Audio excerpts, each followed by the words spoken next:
मैं बात करूंगी रमा की, लक्ष्मी की। अब हम बेसिकली समझेंगे कि हम लक्ष्मी को कैसे प्रसन्न करें और लक्ष्मी जी क्या है उनके बारे में बहुत सारे इंफॉर्मेशन। तो देखिए, हम बेसिक जब हम शुरू करते हैं तो देव 3 हम मानते हैं, ब्रह्मा, विष्णु, महेश। और देवी में हम मानेंगे उमा, रमा, ब्रह्मानी। उमा शिव जी की पत्नी है, रमा विष्णु जी की पत्नी है और ब्रह्मानी ब्रह्मा की। तो अब हम इन 3 रूपों में देखते हैं और अब हम बेसिक शुरुआत करते हैं और समझते हैं। अब इसे मैं एक एग्जाम्पल के थ्रू बताती हूँ कि किस किस का क्या जैसे हम मानते हैं काम है। ब्रह्मा है, किसी भी चीज को बनाने वाले ब्रह्मा है। और फिर जब कोई चीज बन जाती है, जैसे हम मान लेते हैं कि कोई फ्रिज बन गया, उसको बनाने वाले ब्रह्मा है। फिर वो फ्रिज को जो यूज करता है, जो उसको प्रयोग करता है, जो उसको अपने घर में रखता है, उसका रख रखाव करता है, वो विष्णु के अंदर आ जाता है।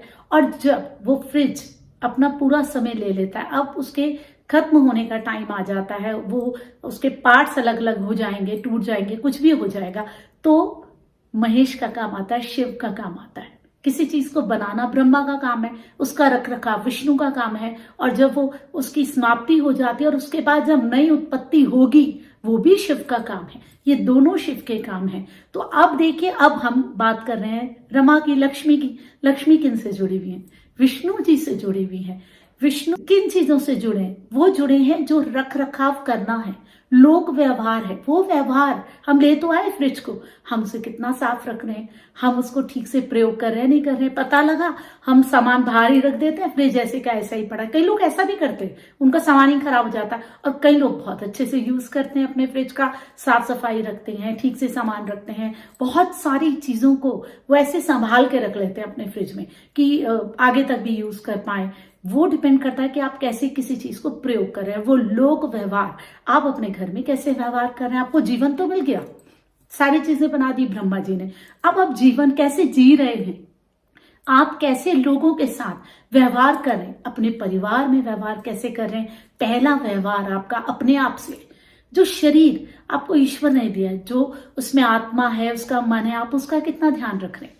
आप अपने शरीर का, अपनी आत्मा का कितना ध्यान रख रहे हैं, उसके साथ आप कैसा व्यवहार कर रहे हैं। खाना पीना सोना, ऐसा तो नहीं कि मन कर रहा है तो खा लिया बेसुध और उसके बाद फिर आप बेचैन हो रहे हैं कि हम क्या करें, आपको हेल्थ इश्यूज आ रहे हैं। अपनी सेहत का ध्यान रख रहे हैं नहीं रख रहे, यह है आपका अपना अपने लिए व्यवहार। फिर है अपने परिवार के प्रति व्यवहार, आप कैसा रख रहे हैं। आप अपने परिवार का ध्यान रख रहे हैं नहीं रख रहे हैं, आप बच्चों के साथ कैसा रह रहे हैं, बड़ों के साथ कैसा रह रहे हैं, आप अपने स्त्री के साथ कैसे हैं, अगर स्त्रियां हैं तो अपने अपने पति के साथ कैसा व्यवहार करिए। वो सारी चीजें आप समाज में कैसा व्यवहार कर रहे हैं। तीसरा ये देखा जाएगा कि आप जाके जहां आप जा रहे हैं लोगों से, उनसे आप मिलके कैसा व्यवहार करें। आप अपने प्रोफेशन में कैसा व्यवहार करें, वो इसी में ही आ जाएगा। तो आपके 3 तरीके से आपके व्यवहार रहेंगे, एक अपने प्रति, एक अपने परिवार के प्रति और एक अपने समाज के प्रति, जिसमें आपका प्रोफेशन भी आ जाएगा।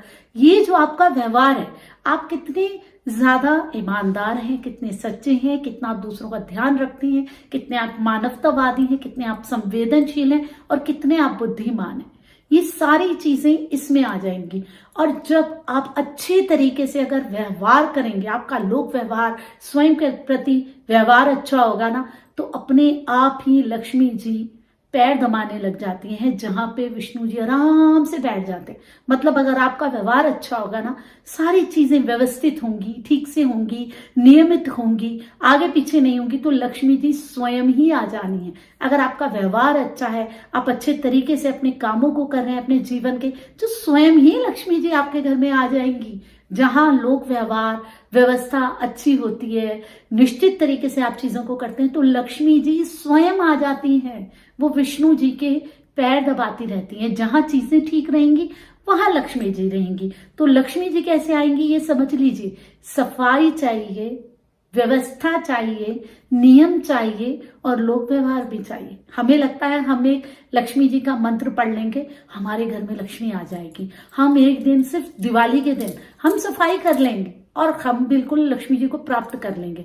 हमें ये चीजें नियमित रखनी पड़ेगी। अगर हम फ्रिज की सफाई सिर्फ साल में एक बार ही करें तो क्या चल जाएगा? नहीं चलेगा ना। हमें उस चीज को बहुत अच्छे तरीके से प्रयोग करना पड़ेगा, ठीक से हमें उसको रखना पड़ेगा अपने जीवन में।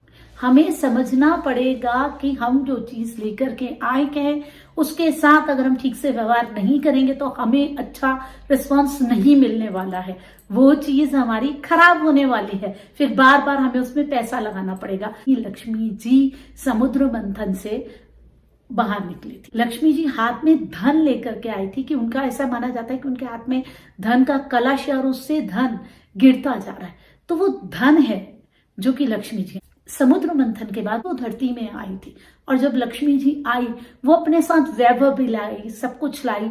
जब लक्ष्मी होगी, पैसा होगा, तभी तो जीवन में ऐश्वर्य आएगा। अब हम दिवाली के दिन क्या पूजा करते हैं? लक्ष्मी और गणेश की। गणेश जी क्या है? पैसा ही नहीं चाहिए होता है, बरकत भी चाहिए, सुख समृद्धि भी चाहिए। गणेश जी संतान से जुड़े हुए, संतान का सुख भी चाहिए और उनसे भी जुड़े हुए वो संतान जो कि हमने पैदा नहीं करी, क्योंकि गणेश जी पार्वती माता के गर्भ से उत्पन्न नहीं हुए थे। वो बच्चे भी, हमें सबके साथ अच्छा व्यवहार करना है, जो भी बच्चे हैं।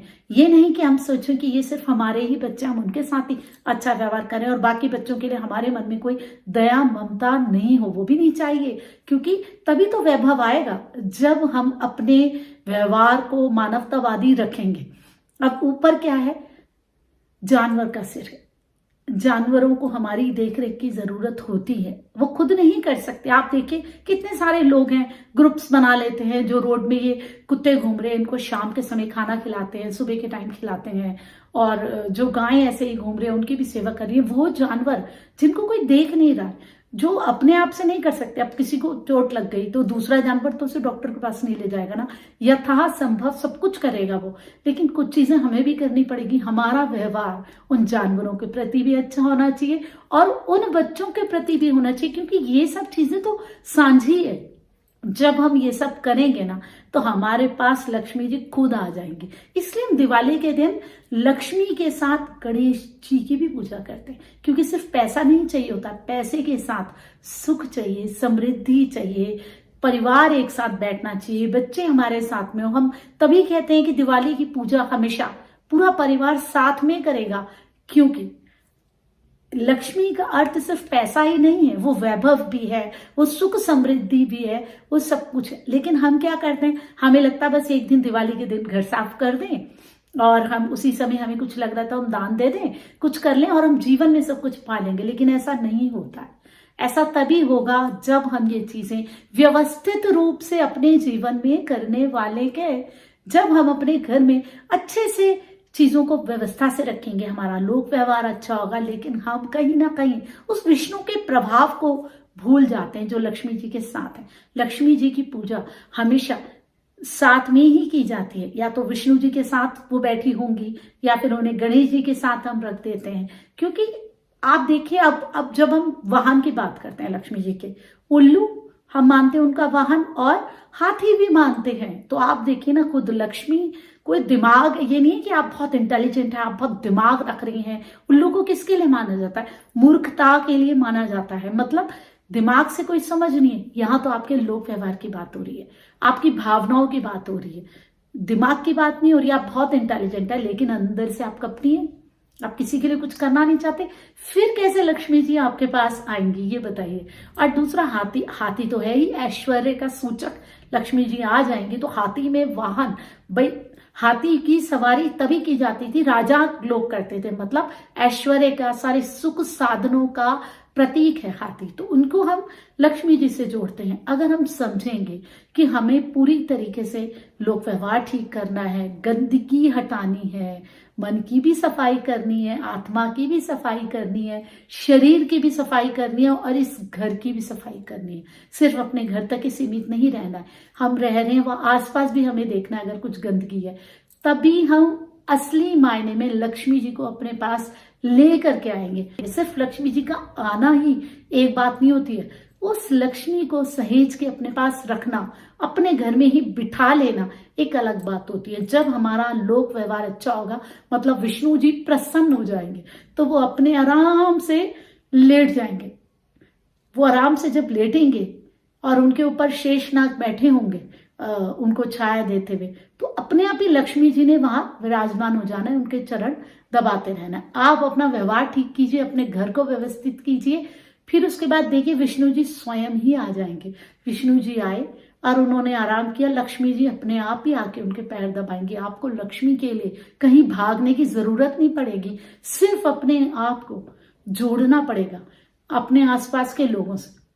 अपने आसपास के जो लोग हैं उनकी तकलीफों को भी देखकर उनसे भी जुड़ना पड़ेगा कि आपका आपका व्यवहार कैसा है उन लोगों के प्रति, वो बहुत इंपॉर्टेंट है।